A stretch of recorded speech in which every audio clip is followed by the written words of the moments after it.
This is my third and final Chris Watts video. In the other two videos, I took a look at the case surrounding Colorado father Chris Watts, who annihilated his entire family so that he could be with his mistress, Nicole Kissinger. The case of Chris Watts is an incredibly interesting and rare one. Familicide, the act of one taking out their own spouse and children, is usually committed by Caucasian males in their 30s who happen to be middle class. Chris really hits the nail on the head with that one. However, what's unusual about Chris is that most people who commit familicide don't stick around and attempt to cover it up and live life normally as if nothing happened. Chris, during interrogation, displayed a high level of arrogance, narcissism, and irrational thinking. His own stupidity is what got him caught, and that is what makes him interesting. The reason I'm making this video today is because there's been an influx of new information surrounding the case of Chris Watts that I'd like to discuss today. As of February of this year, after an interview with FBI agents, Chris has been placed in clinical observation, where he must be checked on by prison security guards every 15 minutes as to assure he hasn't harmed himself. The reason for this is because Chris has been getting notes, letters, and verbal threats, all stating that he should harm himself or take himself out. These threats being something Chris has taken to heart.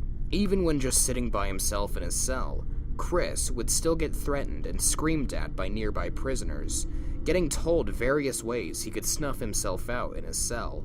Everything from drowning himself in his cell's toilet to tying his bed sheets around his neck to asphyxiate himself.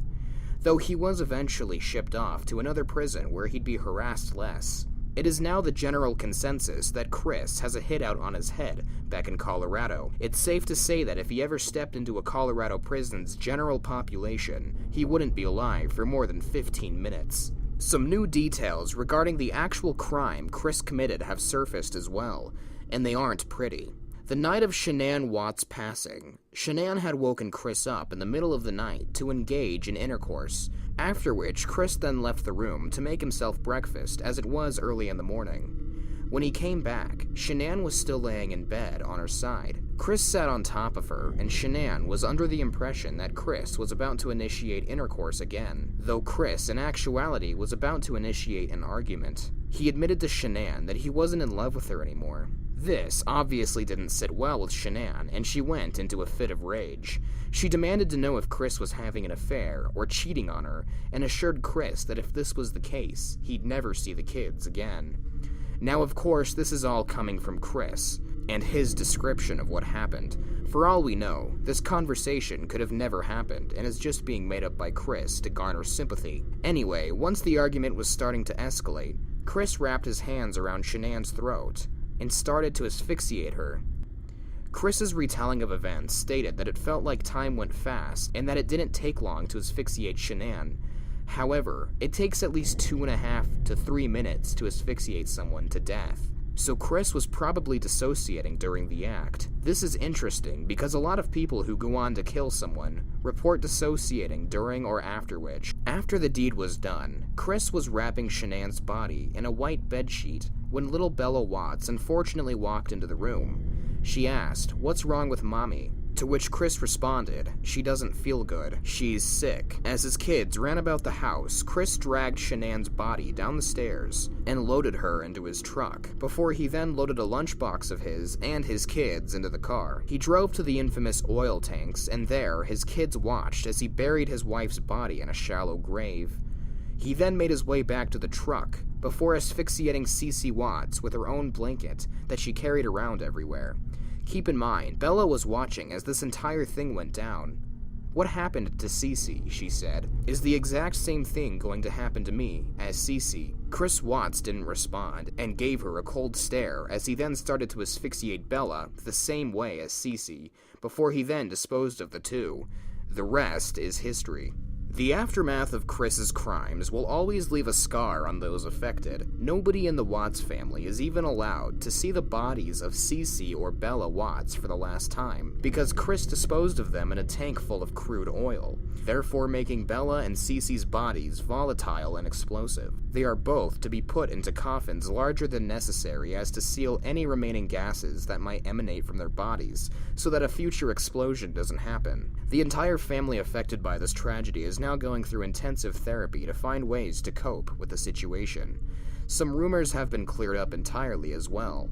For example, a popular conspiracy in this case that stemmed from something Chris said during his interrogation is that Shanann is actually the one who took out the kids, and that Chris killed her in revenge. However, Chris admitted that this was a lie he came up with last second to get himself out of trouble. It was fully confirmed that Bella and Cece Watts were eliminated by their father. Anyway, as for Chris's time in prison so far, if you watched my other 2 videos on Chris, you'd remember that I stated that Chris had started reading the Bible quite heavily since his first few weeks in incarceration. Well, as of now, Chris has turned into a full-on believer in the Bible, according to Chris's father, who calls Chris almost every single night. Chris is constantly reciting random Bible verses and now knows the entire thing from back to front. Someone else who has been brought more into the spotlight is Chris's mistress, Nicole Kissinger. There are a lot of theories, and I do mean theories with the strongest use of the word, that Nicole was associated with what happened and was fully in on Chris's plan. There are lots of things that support this theory, everything from oddly timed internet searches to conversations between Chris and her. However, it is just a theory. When a lot of people are coming at you at once and showing you evidence of you doing this or that, it can be difficult to maintain your innocence, even if you are innocent, so I don't want to accuse her of anything. It is entirely possible that while she was having her affair with Chris, that Chris managed to keep a low profile about what he was going to do and when he was going to do it. In fact, the sporadic nature of his crime, along with some other information from various interviews, tells me that he really didn't have any specific plans or dates he was going to do what he did. It could have just been mental anger brewing. Anyway, I hope you enjoyed this video. This is the last Chris Watts analysis video I'm going to make. I have so far read a large chunk of his fan mail, discussed his time and future in prison, and discussed the overall nature of his case. I hope this miniseries has educated you on Chris and given you a clear picture on him as a person.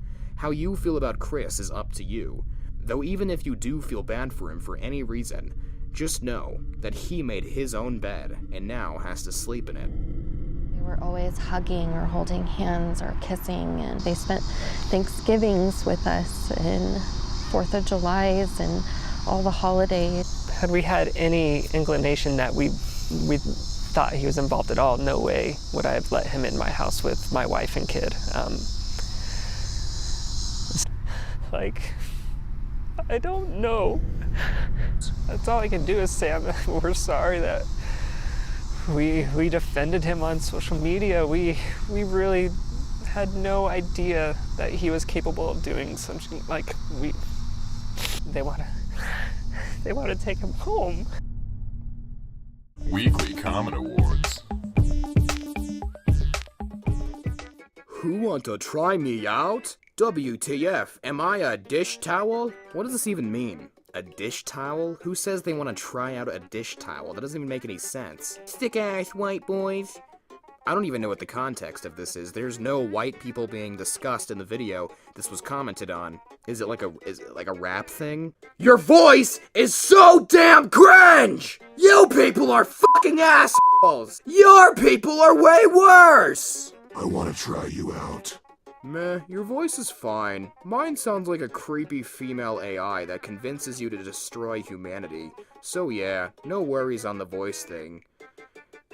What creepy female AI that wants to destroy humanity? You mean like 2001 Space Odyssey? That is the weirdest comparison I've ever heard in my life. Those girls are flirt. In sort.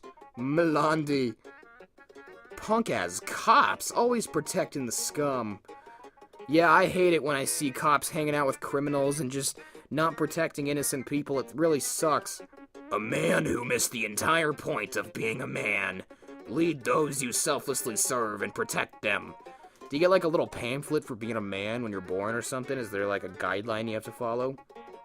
Squilliam, is that you? I swear to God! One more! This guy's voice is disturbing. Damn, you got that robot voice down cold. So, are they gonna make a movie out of this?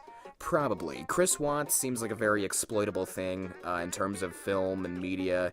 I feel like they probably would make one on that. You might think that's kind of hypocritical for me to call out you know, someone else for doing that because I'm making videos on him. But the difference is I'm actually very interested in his case and I want to educate people on it. But I could definitely see Hollywood making a really crappy movie on this.